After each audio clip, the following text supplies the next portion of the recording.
Gulistan news अभी तक का उर्दू खबरनामा लेकर मैं आपका मेजबान गौहर कुछ आपकी खिदमत में हाजिर। तफसीलात से पहले अभी तक की सुर्खियों पर एक नजर।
और अब पेश है खबरों की तफसील। चिले कलान की आमद से कबल जहां वादी कश्मीर में सर्दी अपनी जोरों पर है, वहीं पर इंतजामिया की जानब से चिले कलान का इस्तकबाल करते हुए आज जनूबी कश्मीर के शुपा में जश्न चिले कलान मनाने का इनकाद किया गया। इस मौके पर जहां पुरवकार तकरीब में जम्मू कश्मीर के एलजी मनोज सिन्हा मेहमान खुसूसी के तौर पर मौजूद रहे, वहीं पर इंतजामिया के दूसरे अफसरान के अलावा अवामी नुमाइंदे, मकामी लोगों और फनकारों ने भी इस प्रोग्राम में शिरकत की।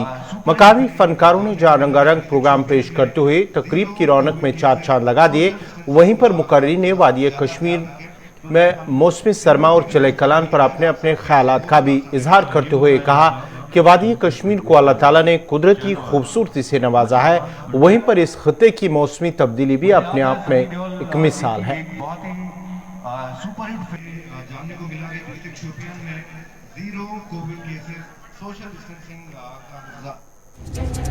इस वक्त के बड़ी खबर जो लोकसभा के अंदर आ रही है, लोकसभा में अपोजिशन का जबरदस्त हंगामा। लखीमपुर मामले पर जबरदस्त हंगामा अपोजिशन लीडरान की जानिब से किया गया है। लखीमपुर मामले को लेकर अपोजिशन की जानिब से मुतालबा किया जा रहा है कि वजीर ममलिकत बराए दाखिला के उसे इस्तीफे के तौर पर जो है उनका मुतालबा है, मांग कर रहे हैं, क्योंकि लखीमपुर सानिया मामले को लेकर जहां एसआईटी की जानिब से कहा गया है कि ये एक सोची समझी साजिश के तहत किया गया। जब वो हादसा पेश आया वहां पर जहां पर 5 के करीब किसान जांबाग हुए हैं और वो वजीर ममलिकत के इस्तीफे का मुतालबा कर रहे हैं। लोकसभा में लगातार जहां राहुल गांधी के साथ साथ दीगर अपोजिशन लीडरान की जानिब से इस पर हंगामा किया गया और मामले को लेकर वो मुतालबा कर रहे हैं कि वज़ीर ममलिकत बराए दाखिला को इस्तीफा देने का लगातार मुतालबा कर रहे हैं। लखीमपुर मामले में आज एक बार फिर ऐवान के अंदर, लोकसभा के अंदर हंगामा हुआ है, जबरदस्त हंगामा हुआ है। पहले इस सिलसिले में जो मुतालबा किया जा रहा था, मांग की जा रही है कि फिलहाल 2 बजे तक के लिए लोकसभा की कार्रवाई मुलतवी की गई है और इसके बाद ही राज्यसभा में जब ये कार्रवाई शुरू होगी तो राज्यसभा में भी इसके आसार नजर आ रहे हैं। आज राज्यसभा के अंदर भी इसके आसार नजर आएंगे।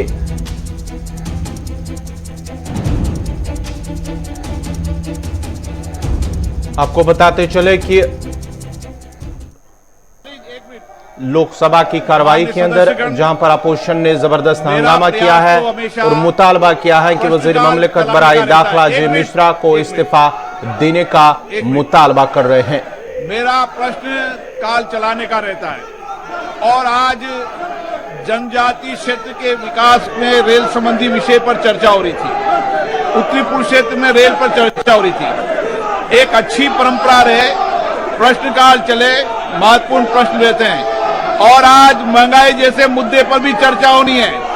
आप चर्चा सदन में मांगते हो, मैं सभी मान्य सदस्यों पर्याप्त समय पर्याप्त अवसर देता हूं। आपका जो सवाल है, जब प्रश्नकाल समाप्त होने के बाद जब मैं स्थगन को निरस्त करूं, जब आपको विषय उठाना चाहिए।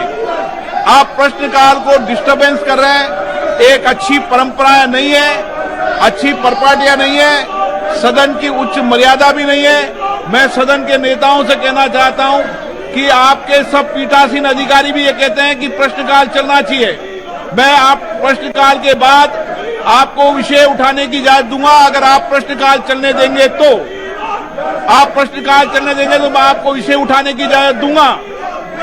महंगाई जैसे मुद्दों पर आज चर्चा होनी है, आप चर्चा नहीं करना चाहते सदन में।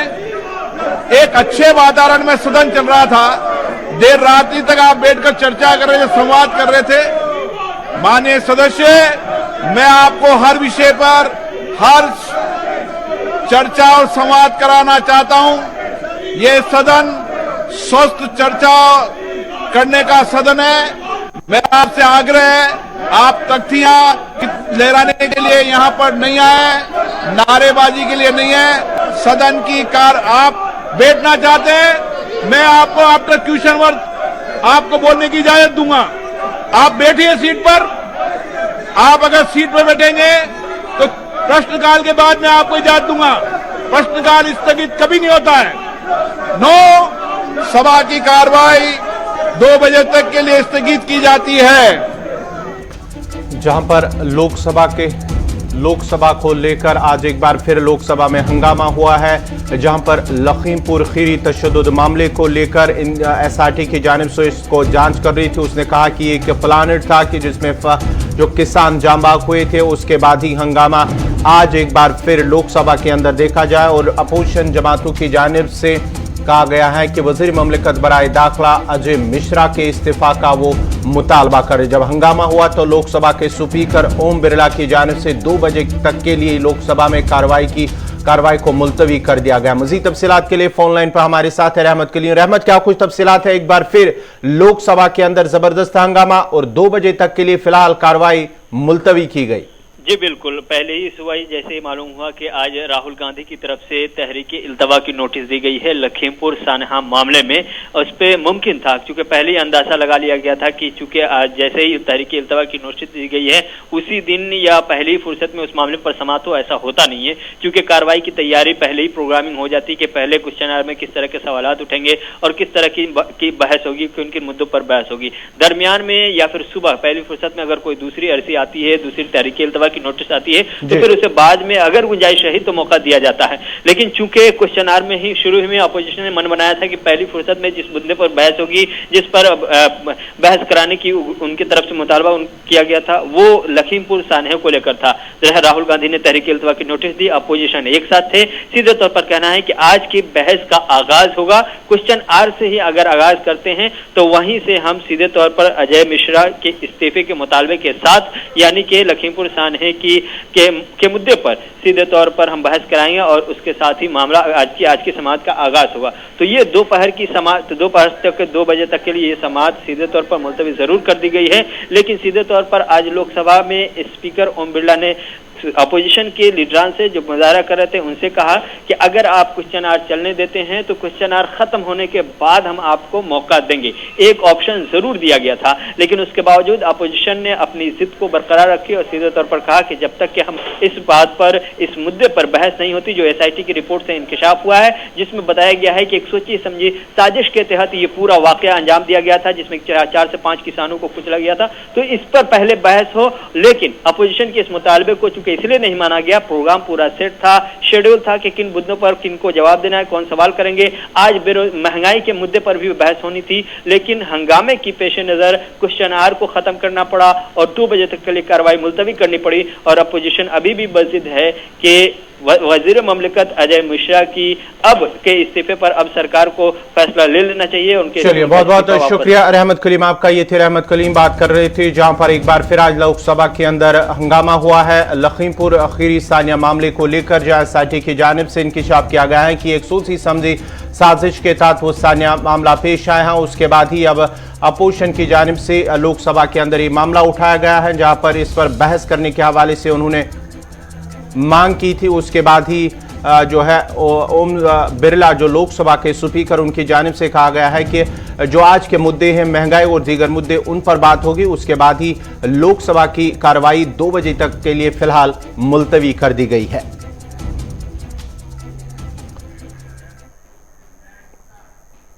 अब बात जनूबी कश्मीर के पुलवामा की करते हैं। जनूबी कश्मीर के पुलवामा में फोर्सेस और मिलिटेंटों के बीच झड़प में एक मिलिटेंट हलाक हुआ है। पुलिस का कहना है कि पुलवामा के अजराम पथरी इलाके में मिलिटेंटों की मौजूदगी की एक मुस्तदिका इतला मिलने पर पुलिस, फौज और सीआरपीएफ ने मुश्तरका तौर दौरान शब मुहासरा किया और जिस दौरान तलाशी कार्रवाई के दौरान मौजूद मिलिटेंट ने फोर्सेस की तलाशी पार्टी पर गोलियां चलाई, जिसके बाद मुख्तसर गोलियों का तबादला हुआ और फोर्सेस ने हिजबुल मुजाहिदीन नामे मिलिटेंट तंजीम से वाबस्ता एक मकामी मिलिटेंट को हलाक किया है। हलाक हुए मिलिटेंट की शिनाख्त पुलवामा के ही रहने वाले फेरोज अहमद के बतौर हुई है। पुलिस का कहना है कि हलाक हुआ मिलिटेंट साल 2017 से सरगर्म था।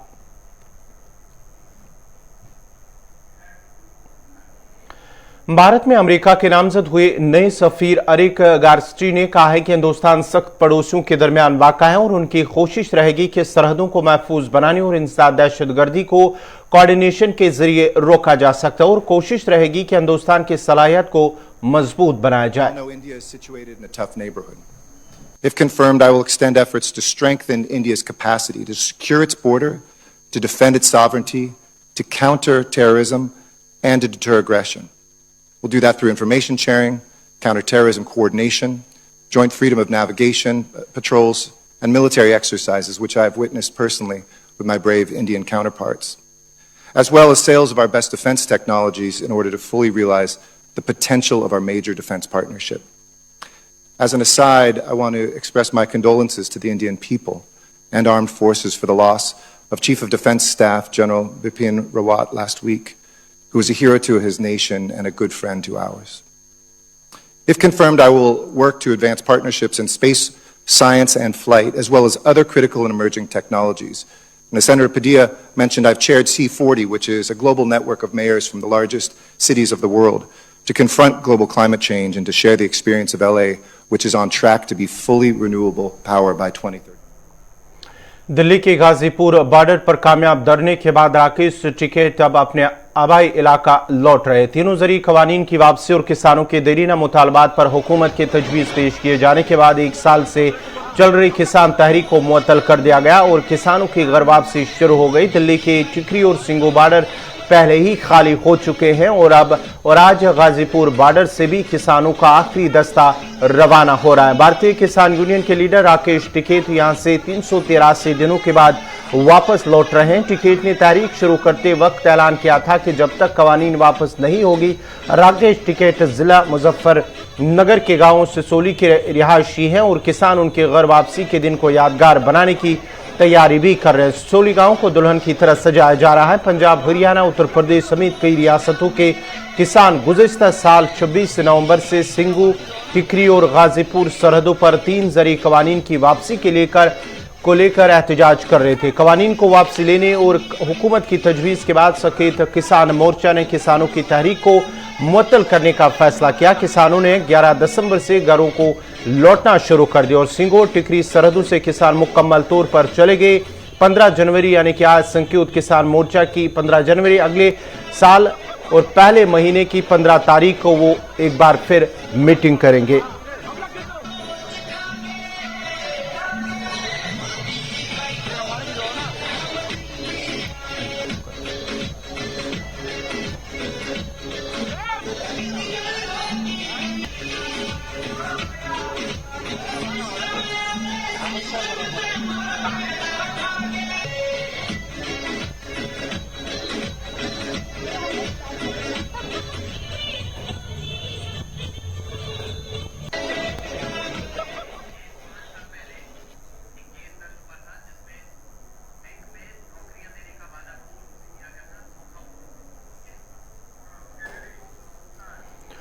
चलिए जम्मू कश्मीर के हवाले से एक बड़ी खबर। 5 साल कबल बैंक के अंदर हुए मामले को लेकर आज क्राइम ब्रांच की जानिब से एक मुकदमा दर्ज करने के बाद ही 5 साल बाद क्राइम ब्रांच कश्मीर ने एक अदालत में धोखाबाजों के खिलाफ नौजवानों को स्टेट बैंक ऑफ इंडिया में नौकरी दिलाने के बहाने लालच दी और धोखा देने के लिए चार्जशीट भी पेश किया गया। उस सिलसिले में तहकीकात के दौरान ये साबित हुआ कि रुपए की जो रकम स्टेट बैंक ऑफ इंडिया में उम्मीदवारों को सरकारी मुलाजमत के हवाले से दी गई हैं, उसको लेकर अब जो है कार्रवाई की गई है। तहकीकात के दौरान ये पता चला है कि क्राइम ब्रांच ने मुल्जिमान के खिलाफ अब चार्जशीट फाइल की है। जो 5 साल पहले मामला पेश आया है। मामले में 5 बरस कबल मुकदमा दर्ज किया गया था। लालच देने और धोखा देने का मुलजिमान पर इल्जाम था। इस सिलसिले में अब जो है चार्जशीट पेश की गई है जाली बैंक नौकरियों को लेकर। इस खबर पर मजीद तफसीलात के लिए फोन लाइन पे हमारे साथ है एग्जीक्यूटिव एडिटर इशफाक। और इशफाक, क्या कुछ तफसीलात हैं? ये 5 साल पहले जो शिकायत दर्ज की गई थी, एफआईआर दर्ज की गई और 5 साल बाद अब चार्जशीट जो है फाइल की गई है। बिल्कुल जी, ये केस बहुत पुराना केस है। जैसे आपने खुद कहा कि 5 साल पहले एक कम्युनिकेशन रिसीव होता है जी क्राइम ब्रांच को सीआईडी डिपार्टमेंट की तरफ से, जिन्हें ये कहा जाता है कि जनाब chairman state bank of India ने एक खत लिखा था जिसमें वो चाहते थे कि कुछ लोगों की वेरिफिकेशन बताई जाए कि उनके एक्टिविटीज क्या है। और वो जो 3 लोग थे, वो शहनवाज, शरीफ भट्ट गजरगुंड के बड़गाम के, और Shabir Hussain Mir Hamdania colony sector D Bemina के, और तैयबा यासीन अहंगर ये बिमना श्रीनगर की थी। और उसके बाद ये मामला थोड़ा इल्तिवा में चला गया। उसके बाद वेरिफिकेशन प्रोसेस शुरू हुए और फाइनली तकरीबन 5 साल के वक्फे के बाद क्राइम ब्रांच कश्मीर ने जो FIR 47/2016 under section 420, 468, 471, 12B, 109 RPC था, इसको रजिस्टर किया था पुलिस स्टेशन के अंदर और इन्वेस्टिगेशन को तेज किया था। इन्वेस्टिगेशन के दौरान ये एस्टैब्लिश हुआ कि 4 लाख रुपया कलेक्ट किया है एक्यूज्ड ने नौकरियां फराहम करने के लिए स्टेट बैंक ऑफ इंडिया के अंदर, और ये फर्जी नौकरियां थी। और क्राइम ब्रांच ने इसमें मजीद तहकीकात करते हुए ये देखा कि किन किन लोगों से ये पैसा लिया गया, कैसे ways and means of transaction रहा। और जब ये एस्टैब्लिश उन्होंने सारा किया, तब जाकर आज उन्होंने अपना चार्जशीट जो है वो कोर्ट के अंदर दायर कर दिया और माना जा रहा है कि अब इसमें जो है हतमी फैसला कोर्ट की तरफ से आएगा। चलिए, बहुत बहुत शुक्रिया इशफाक गौहर आपका। ये थे एग्जीक्यूटिव एडिटर इशफाक गौहर जो तफसीलात फराहम कर रहे थे, जहां बैंक जाली बैंक के हवाले से, नौकरियों के हवाले से 5 साल कबल ही एक शिकायत एफआईआर दर्ज की गई है बैंक में नौकरियों को लेकर। इसके खिलाफ जो है आज क्राइम ब्रांच की जानिब से अदालत में जो है चार्जशीट दाखिल की गई है।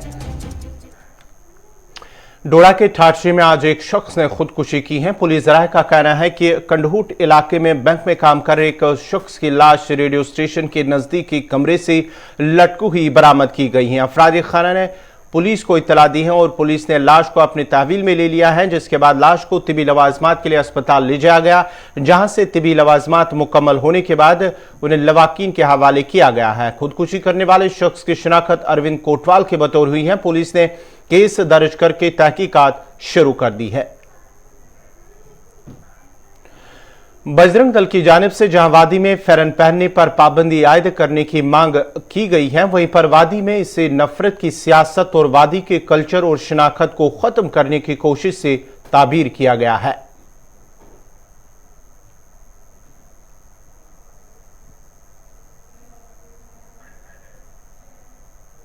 यहाँ पे फेरन बंद किया जाए, जो हमारी शिनाख्त है, जो हमारी आइडेंटिटी है, जो कल्चर है हमारा, हमारे बुजुर्ग लोग हैं, हमारे माएँ हैं, बहनें हैं, बच्चे हैं जो फेरन पहनते हैं, वे बोलते हैं कि उसको बयान किया जाए। कल को ये लोग बोलेंगे कि कश्मीरियों का खाना पीना बंद कर दो, इनका पानी बंद कर दो, इनकी हवा ऑक्सीजन इनको बंद कर दो। ऐसा थोड़ी होता दुनिया में।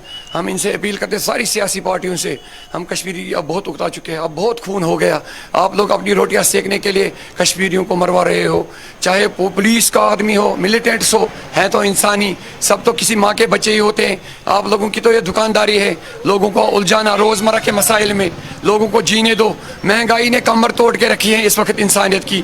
आप लोगों को चाहिए था कि इंसानियत की बका के लिए, इंसानियत की खुशहाली के लिए काम किया जाए। अगर आप लोगों से कुछ नहीं हो रहा है तो कम से कम, अगर आप हिंदू हो तो मैं आपसे अपील करता हूँ, आप लोग प्रार्थना करो।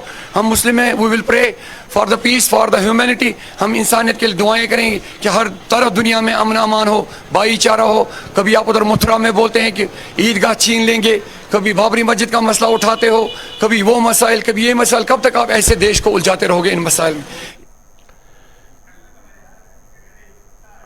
जनूबी कस्बा त्राल के लोगों ने महकमे पीडीडी के खिलाफ शिकायत करते हुए कहा कि इलाके में बिजली की आंख मिचौली से आवाम के लिए मुश्किलात बनी हुई है। लोगों का कहना है कि इलाके में गैर जरूरी बिजली कटौती का सिलसिला जारी है और जो शेड्यूल मुरतब किया हुआ है उस पर कहीं भी अमल दरामद नहीं हो पा रही है, जिसकी वजह से लोगों को आए रोज मुश्किलात का सामना करना पड़ रहा है। मकामी लोगों का कहना है कि मुतल्लिका महकमा की नाक़िस कारकर्दगी से उन्हें काफी दिक्कतों का सामना करना पड़ रहा है और सर्दियों के अय्याम में बिजली की गैर जरूरी कटौती मामूल बन चुका है और मुतल्लिका महकमा बिजली की माकूल सप्लाई को यकीनी बनाने में लापरवाही बरत रहा है। उधर मुतल्लिका महकमे के जिम्मेदारों ने लोगों से अपील की है कि वो बिजली को जरूरत के मुताबिक इस्तेमाल करें। पावर सप्लाई जो हमारा सब डिवीजन त्राल में that is restored as per the curtailment schedule जो आता है उसी हिसाब से हम प्रोवाइड करते हैं। हाउएवर हमारे सिस्टम कंस्ट्रेंट्स होते हैं, जब भी ओवरलोडिंग हो जाता है सिस्टम में ट्रिपिंग सिस्टम लगा रहता है, ओवरलोडिंग की वजह से वो ट्रिपिंग हो जाती है, that is why people have to suffer. इसका मेन रीजन ये है बिकॉज पीपल डोंट हमारी कई अपील करने के बाद भी दे डोंट लिसन कि जो उनका एक्सेसिव लोड एग्रीमेंटेड लोड से एक्सेस लोड जो वो कनेक्टेड लोड होता है वो जब वो ज्यादा यूज करते हैं उससे हमारे सिस्टम पे कुछ असर पड़ता है। दैट इज द रीजन कि हम एक्सेस लोड को कैटर नहीं कर पा रहे हैं। मोर ओवर हमने बहुत सारी इंस्पेक्शन टीम्स ऑलरेडी इंटैक्ट लगा रखी हैं वेरियस सेक्टर्स में, वेरियस फीडर्स में जो इंस्पेक्शंस कर रही हैं। इससे अब लोगों को आपके माध्यम से हम ये रिक्वेस्ट करते हैं, लोगों को एक अपील की जाती है उनसे कि एटलीस्ट वो हमारे साथ कोऑपरेट करें so that we can serve them better. Cooperation कैसे करनी है, उन्होंने जो उनका एग्रीमेंटेड लोड है वो उतना ही कनेक्टेड भी रखना जितना उन्होंने एग्रीमेंट किया है, जिससे कि हम उनको बेटर पावर सप्लाई दे सकें। Otherwise it will be a gross violation of the agreement and we will be forced to enhance their fees as well as the fine will B.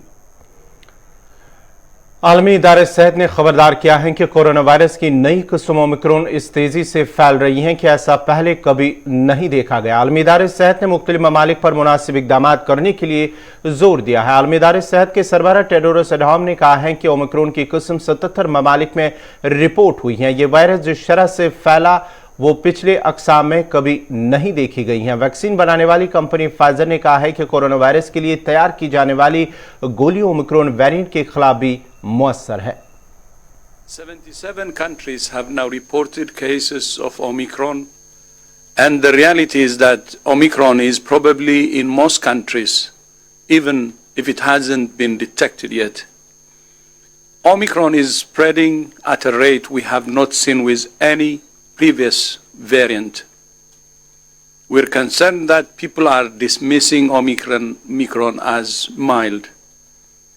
Surely, we have learned by now that we underestimate this virus at our peril.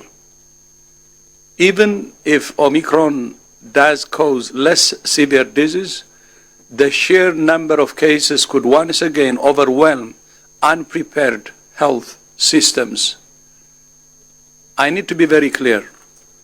Vaccines alone will not get any country out of this crisis. Countries can and must prevent the spread of Omicron with measures that work today.